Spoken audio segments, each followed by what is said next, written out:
პირველ რიგში გინდა გითხრათ, რომ ტურბირებული ძრავი TFSI საკმაოდ ეკონომიურია, მინდა გითხრათ და საკმაოდ ძლიერი. და ყველაზე ძალიან მე რაც მომეწონა, ამანქანაში ეს არის კოლოფი. აქ არის ორმაგ კოლოფს ეძახიან, ეგრეთ წოდებული ორმაგი ცეპლენით. და რას ნიშნავს ეს, რომ თუ პირველი მხარე, ანუ მარცხენა მხარეს ჩვენ კოლოფი გვაქვს პირველ სიჩქარეში, მეორე უკვე არის მეორე სიჩქარეში და ემზადება გადასართველად. ფაქტიურად შეხება და ეს მანქანა ეგრევე რეაგირებს. აი პირველი, მეორე და მესამე. ძალიან სწრაფია. მე, რა ვიცი, ეს რობოტიზირებულ კოლოფთან თუ მივაახლოვებდი მხოლოდ და მხოლოდ ამ მანქანას. ძალიან კარგია, მე მომწონს. აი, ვაუ. ჩამოყრაც რა მაგარი აქვს. ძალიან რეაქტიულია. რა შევადარო, ესე იგი, დიზაინით ძველებურ Porsche-ს წააგავს. მაგრამ თანამედროვეობაში იმ წინა მოდელ Golf-ს საკმაოდ ბევრად ჯობია. ეხლა მე მოვედით ფრეგოში, რა თქმა უნდა, თქვენი სპონსორის ჩავასხოთ კიდე, კარგად გავტესტოთ ეს ავტომობილი.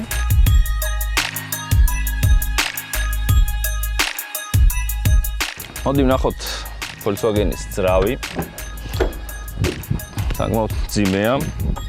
და პირველ რიგში გეტყვით, რომ ეს არის 2 ლიტრიანი TFSI, ანუ ტურბირებული ძრავი, რომელიც მიერთებულია 6 საფეხურიან სიჩქარის გადაცემათა კოლოფზე.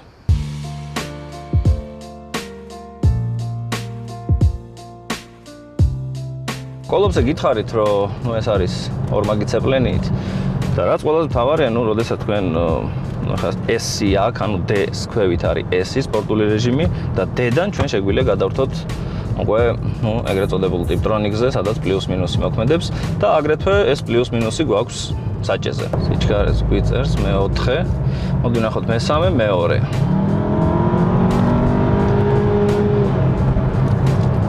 ესე იგი, კარგი აჩქარება აქვს, მინდა გითხრათ. ვა, დგომაც რაღაცა. სხვათა შორის დიზაინი ძალიან მომწონს. აი შორიდან თუ მეგონა, რომ რაღაცა ეს ჟუკები მე წინა მოდელი რა თქმა უნდა გადაღებული გვაქვს ჩვენ. ძალიან დიდი ფართია საერთოდ წინა მოდელში. აქ შეიძლება ოდნავ უფრო სივიწროვეა, მაგრამ კომფორტი არ დაუკარგავთ.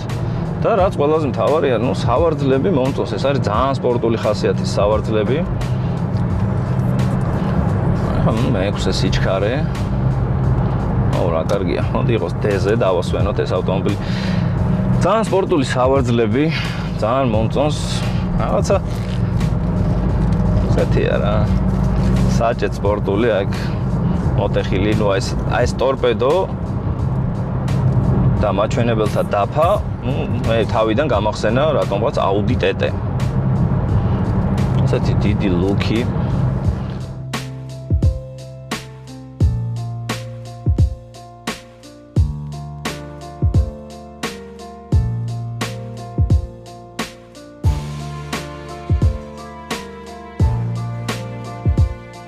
ხარისხი ახლა აი აქ რა თქმა უნდა ახლა ბევრ ავტომობილში ხდება ჩვენ ტყავი ან პლასტიკატი, ამათმა პირდაპირ გაუშვეს აი ესეთი პიანო ლაკი შეღებილი, არ ვიცი ეს პლასტიკატია, სავარაუდოდ ხე არ იქნება.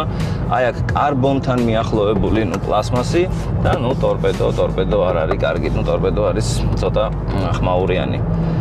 რაც მე საერთოდ არ მიყვარს. მაგრამ ამ ფასის და ამ დონის ავტომობილს რა თქმა უნდა არ გაუკეთებენ ახლა ძალიან ისეთ ძალიან არ დაიხარჯებიან, ასე ვთქვათ. საჭეა ტყავით შეკერილი, სავარძლები არის ნაჭრის. მოდი აუდიო სისტემა ვნახოთ.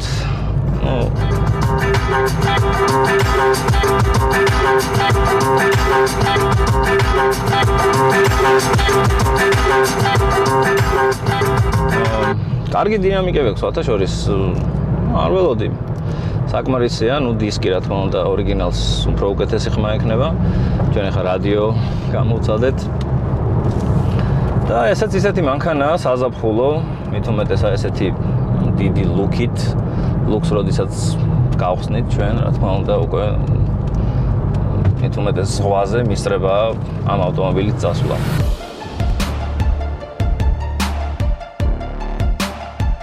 ძალიან ბევრი ღილაკია გამოტანილი საჭეზე. ფაქტიურად აი 10 ღილაკი ზედა მხარეს 12 ღილაკი. ნუ საჭის უკან პლუს მინუსი. იცით რა არის? აი არ ვიცი, ხედავთ თუ არა, რომ აი ახლოს არის ძალიან რაღაც უცებ გადართვა რო გინდებათ, აი დვორნიკის ჩართვა მომიწევს, იმიტომ რომ არა და საჭერო ვარეგულიროთ აი ამათთან ერთად დადის და ეს რაღაცა არ არის კარგი. მოდი ისევ გავასწოროთ. აი ხელი ცოტა ახლოს არის, ცოტა. ხელის დასადები აქეთ მომწონს, აქ ვერ დადებთ, ძალიან მაღალია და ნუ აი ეს რაც კარგია, მაგრამ ნუ აი ცოტა ძნელი მისადგომია ხელის მოხრუჭთან, ნუ ჩვენ უნდა ავწიოთ ეს და შემდეგ დავდოთ ხელი. სათავსოები არის, ნუ ახლა ტელეფონს თან ნებისმიერ ადგილას დადებთ. აი ესეთი ორიგინალური ხელთათმანების ყუთი.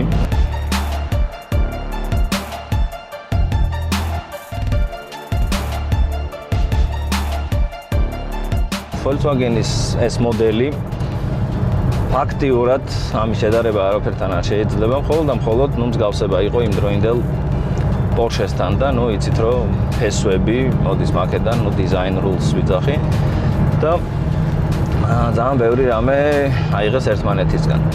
Volkswagen-ი იცით რომ არის ეს სახალხო მანქანა, ეგრეთ წოდებული და უნდა ყოფილიყო ყველა ადამიანზე მორგებული. უკანა სავარძელი საკმაოდ კარგი გვაქვს, მინდა გითხრათ. აი, იქიდან გამომდინარე, რომ ეს არის კუპე და პატარა ავტომობილი, უკან მაინც კომფორტულად დაჯდება ადამიანი. და აქვე მინდა გითხრათ, რომ საბარგული აქვს საკმაოდ კომფორტული და საკმაოდ ტევადი. ასე რომ გვერდზე მანდილოსანი, უკან ბავშვები და თქვენ თავისუფლად შეგიძლიათ წახვიდეთ ქალაქგარეთ დასასვენებლად.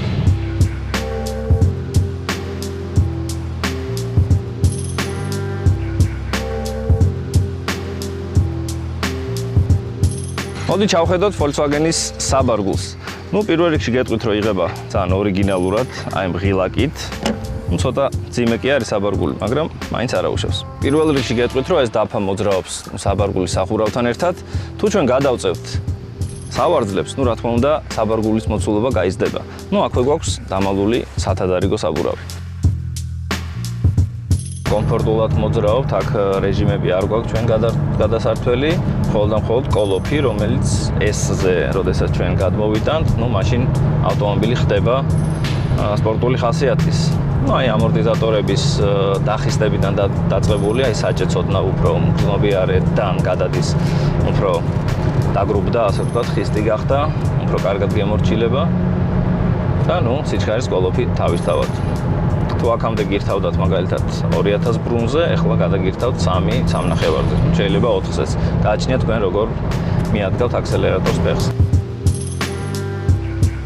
ავტომობილი არის, ასე იგი როგორი ხასიათის გეტყვით. 100-დან 140-მდე ფაქტიურად მანქანას არ ეტყობა სიჩქარე. და იქიდან გამომდინარე, თუ მანდილოსანი გამოუცდელია, შეიძლება იფიქროს, რომ ეს მანქანა ძალიან ნელა მიდის, თუ სპიდომეტრს არ შეხედავს. და იგივე 140-მა შეიძლება მოატყუოს და იფიქროს, რომ რაღაცა 60-70 მივდივარო და ცადოს მოსახვეებში შესვლა. ნუ მაინც არ გირჩევთ და მით უმეტეს ოდნავ თუ გაწვიმდება მაშინ. ასე რომ მანდილოსნებს გთხოვთ, რომ უფრო ყურადღებით იყოთ ამ ავტომობილის საჭესთან და აკონტროლოთ სპიდომეტრი. ამასობაში მინდა გითხრათ, რომ ჩემი მანქანაც მოვამზადე, იქ Global Motor-ში ჩვენ გავრეცხეთ კიდევაც, ჰაერიც გავწმინდეთ, იცით ეს სუპროტეკის ახალი დეზადორებია, რომელიც სალონს წმინდავს და მთლიანად კონდიცირების სისტემას. ასე რომ ვინ შეიძენთ Global Motor-ში ავტომობილს, შეგიძლიათ იქვე შეიძინოთ აი ეს სუპროტეკის ჯერ სეთის დანამატები და თუნდაც აი ეს ჰაერის დეზადორები, რომელიც ნუ საკმაოდ კარგია. საფრთხეებაში მინდა გითხრათ, რომ საკმაოდ დიდ ქულებს მოიპოვებს ყოველთვის Volkswagen Juki. ყველა თაობა მინდა გითხრათ.